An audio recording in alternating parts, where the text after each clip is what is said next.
Welcome back for more Aero Sim training. I'm your instructor, Tom Mahoney. In the last video, we crossed over Dandy at 17,000 feet to 250 knots, and you can see that right down here. We're froze right now. We're not moving. So I'll just point out a few things. So we're on heading. We're on FMF, and with 17,000 feet, altitude is captured. Increment one. And our speed is 250. Everything looks really good. Just double checking before I start to make sure everything is in place. Here's Dandy as my anchor point. PD is my active waypoint up in front. I'm going to just show you again where we're at so you have a little better view of how to take care of yourself when you're doing this stuff. As you can see, the airport is right up here. I have my ring around Irene, 6 mile ring. And so as soon as I get to PD, I'm going to expect to get off route vectors. Once I get those off route vectors, I can come over here and change my nav source and go directly to loc source. And I can expect a few other things to happen in the meantime. So let's get rid of the scribble marks. Let's get ready to play. Are you ready? ATC now just gave us the instructions to descend to 1,000. We're unfreezing, and I'm dialing in 1,000.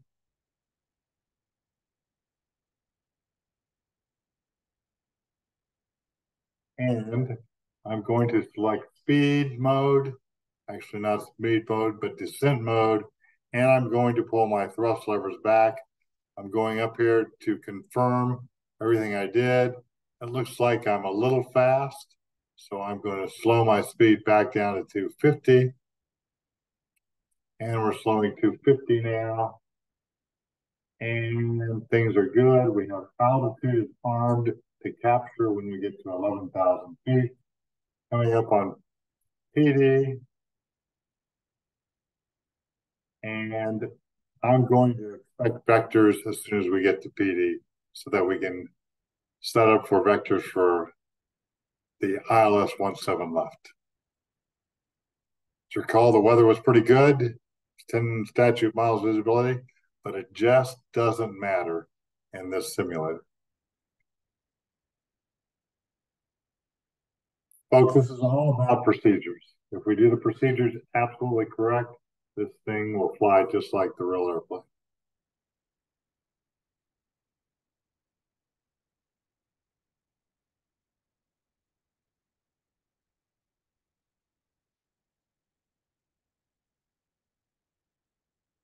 All right, ATC has just told me fly heading of 355. So we'll turn our heading bug to 355. Too far. So 355. We'll go into heading mode and continue our descent down to 1,000.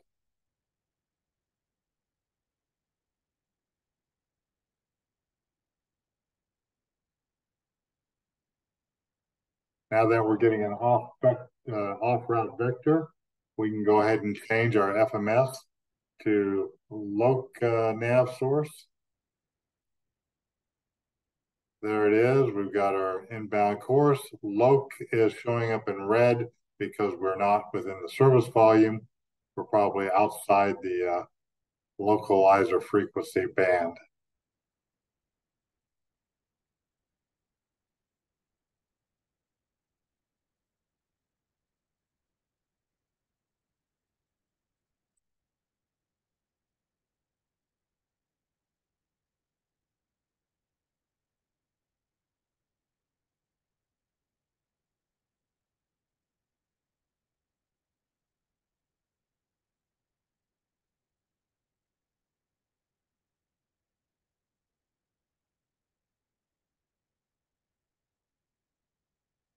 This is kind of just a waiting game. We know that there's other aircraft on the approach. Their vectoring is out here wide. The reality is that since this is a simulator program, we're giving ourselves just a little bit more room to maneuver. Now, if you'll recall, the ring out here around our ring is 6 nautical miles. It's cut across the runway. Uh, our ring was about 5 miles out. We can go to the next page and verify that. Our ring to the runway is 5 miles out. That is correct. I see 12,000 for 1,000. I'll need to be adding some thrust. So then I can go back to the previous page. And now they said, told me to slow down to 210 knots. So I'm going to slow the aircraft down to 210 knots. Let's bring the speed bug back to 210. It will pitch up to start to get there. We're coming up on 1,000. This is about where we should be, doing 210 knots.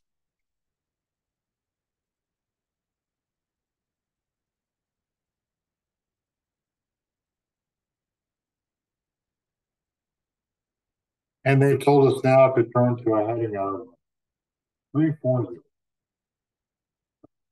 340.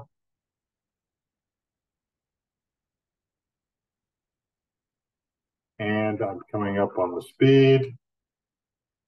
Let's add some thrust. Get rid of my vector, speed vector, thrust vector.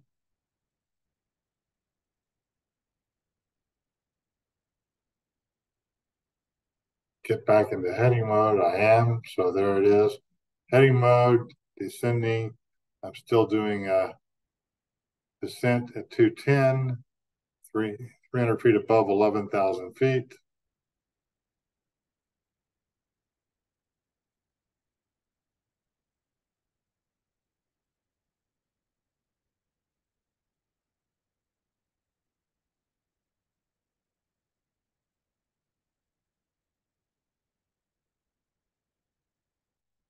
I have my identification here, IBXP. I know I'm on the right localizer frequency.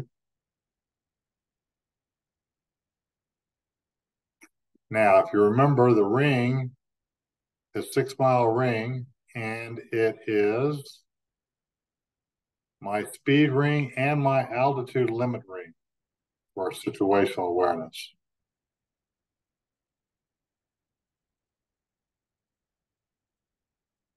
As altitude captures, the aircraft is going to want to start to slow down as it levels off. So I need to be bringing in just a touch of power.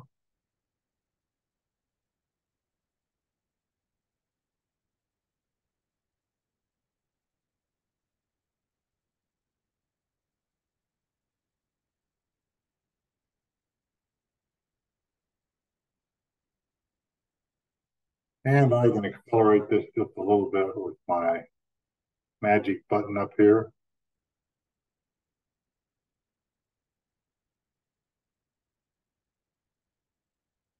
Now,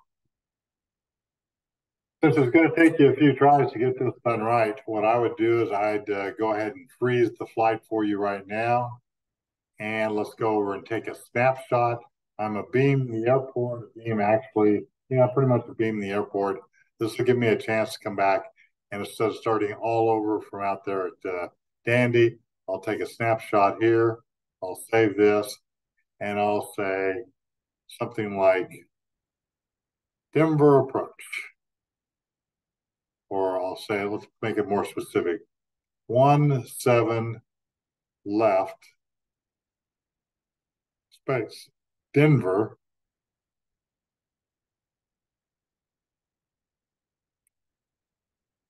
Now let's backspace that. 17 left space ILS. How's that sound?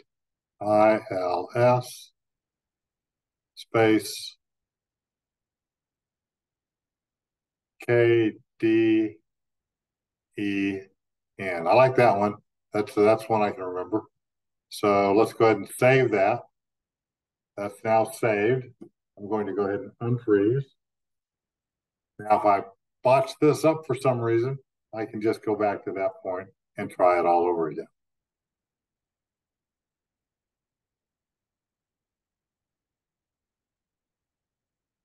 And we'll go ahead and go back into the acceleration mode. I'd like to be right about here before I get turned in towards the airport.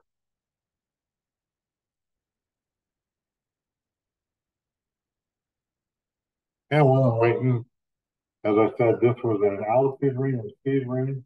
The altitude I can be no higher at is 9,000 feet. Approach control is being nice to me. They just told me to descend and maintain 8,000 feet. So I'll descend it to 8,000 feet.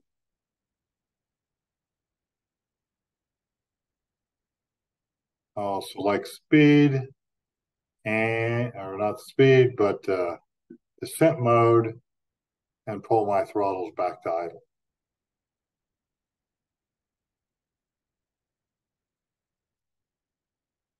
The arc just came in, shows me where I will be when I get down to 8,000 feet.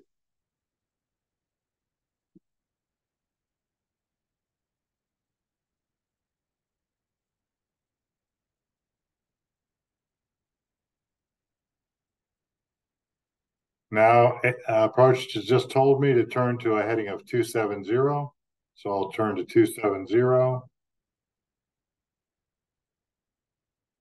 and continue my descent down to 8,000 feet. Once again, I'm just double checking. I am in the correct nav source. It just hasn't picked up yet because I'm outside the angle of radio reception.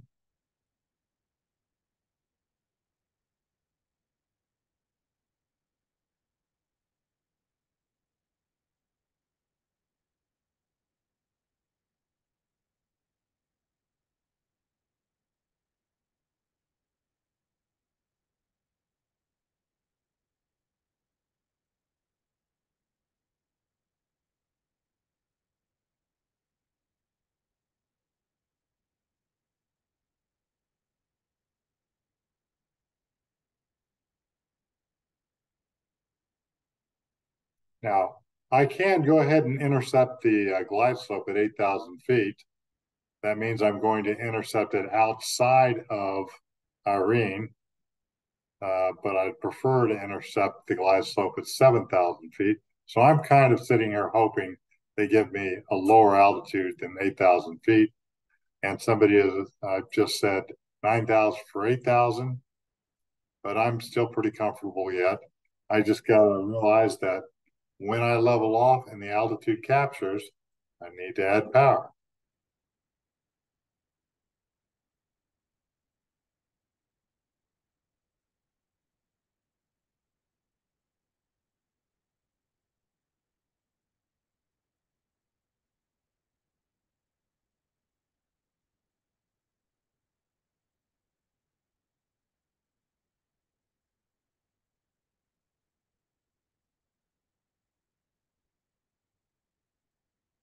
Always monitoring that FMA, and they're just captured. So I'm going to add a little bit of power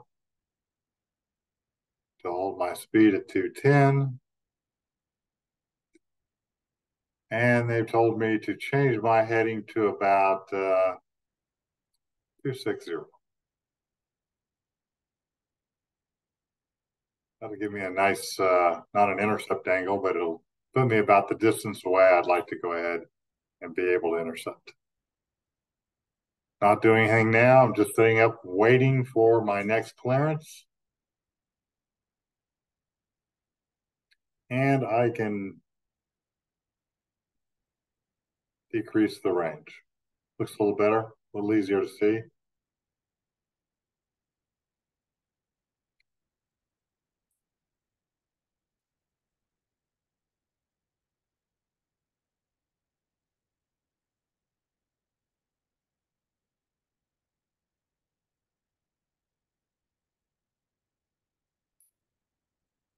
pull my power back just a little bit to keep my speed in check.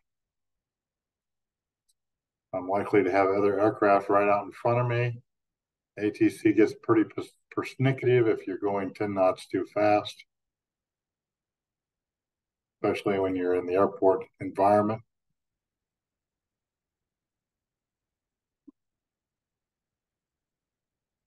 And since I was going a little too fast, ATC has just now said slow to 200. I was a little bit of an overtake on somebody. So I'm going to go ahead and reduce my speed to 200.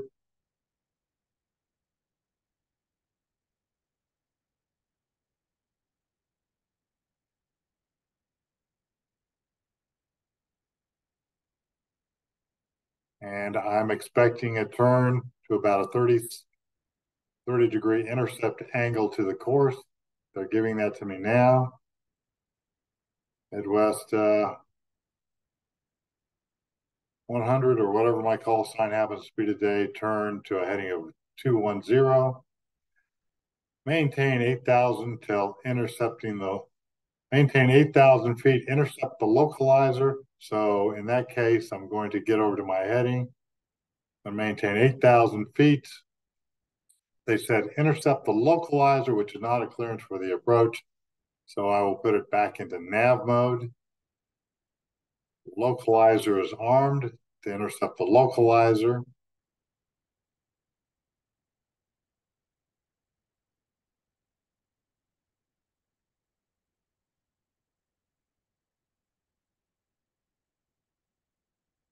Localizer is just captured. I should be turning. And I am. Bring my heading up to my inbound course. I have a couple different ways to do that. If it was off to the side like this, I could get on course and simply press the top of the heading bug. And Midwest to 100, you are cleared for the approach. So when I hear cleared for the approach, I select approach mode. Now glide slope is armed. I've already captured that. I'm coming up on my ring. So I say setting speed 190 and I call for flaps 1. Pull the power back just a little bit.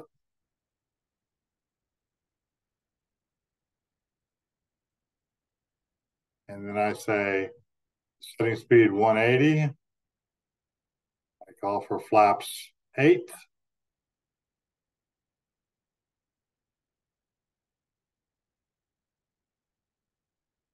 I say setting speed 170. Flaps, I call for flaps 20. I haven't had to do much with the throttle, it's slowing down. Now I say setting speed 160. This is a little different. I'm going to go landing gear down, flaps 30, before landing checklist. And now I say setting target. And when I reset things, I didn't get the target in. I happen to know it's the VT of 137 and flaps 40. So I'm going to freeze this right here just so you can see what I've done wrong. I failed to put my VT speed in, so I'm turning the knob over here so I can show it to you. What VT would look like would be 137 like that. You see the T? That's how it should look. So if you're taking your loft, you would want to swing that in before and put that down there before you actually took a screenshot of it and then sent it to me, because then I'd have to deduct a point for you not having completed your CFI home acronym. Okay, I'm going to unfreeze. And they've just told me contact tower at Irene. So I contact tower at this point in time. And tower says, cleared to land. I'll reduce the range, increase my power. Glide slope is captured. Everything is looking really dandy.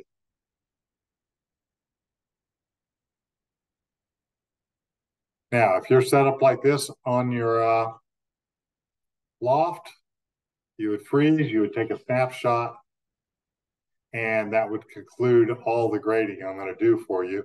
And this looks pretty good to me. I kind of like what I'm seeing.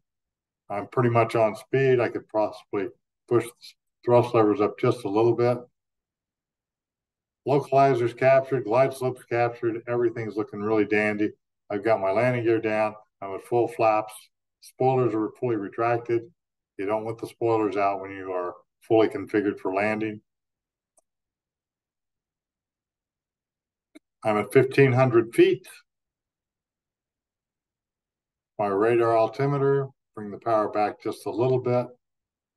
You're constantly doing this when you're actually flying the real airplane. Right in this area, you see that little green diamond shaped thing. That's my glide slope indicating that I'm centered. It would have come up from above, moving down. I'm now at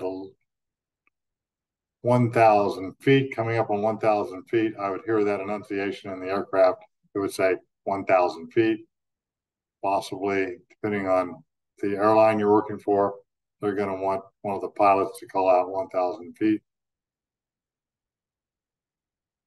Speed looks good.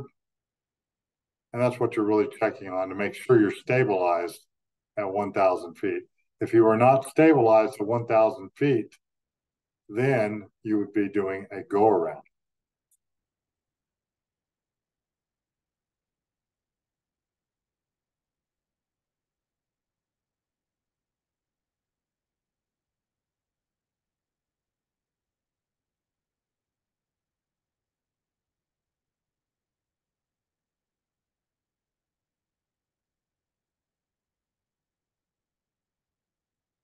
"200 feet, autopilots would be disconnected at this point in real life. Of course, you can't do it in the simulator here because you really don't have controls. And now you're going to hear 50, 30, 20, 10, and we'll be on the ground. Pull the throttles back. In your case, they come back automatically. I don't know if I can bring the thrust. Oh, can't really do that. Airspeed's bleeding off.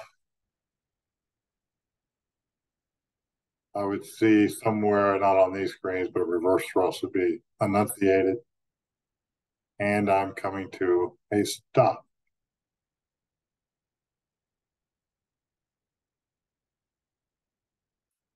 And that is a successful approach all the way from Dandy. Nothing too terribly wrong there. I fixed a lot of the stuff. Feel pretty good about that one. So there you are. Practice, practice, practice. Now that you got a snapshot that you saved, when I saved mine, you can go back and repeat this and get all these little duties done, getting the flaps down at the right speed. Practice, practice, practice. It's kind of a lot of fun once you get it down. So in the meantime, keep the dirty side down and the shiny side up, and we'll see you on the next video.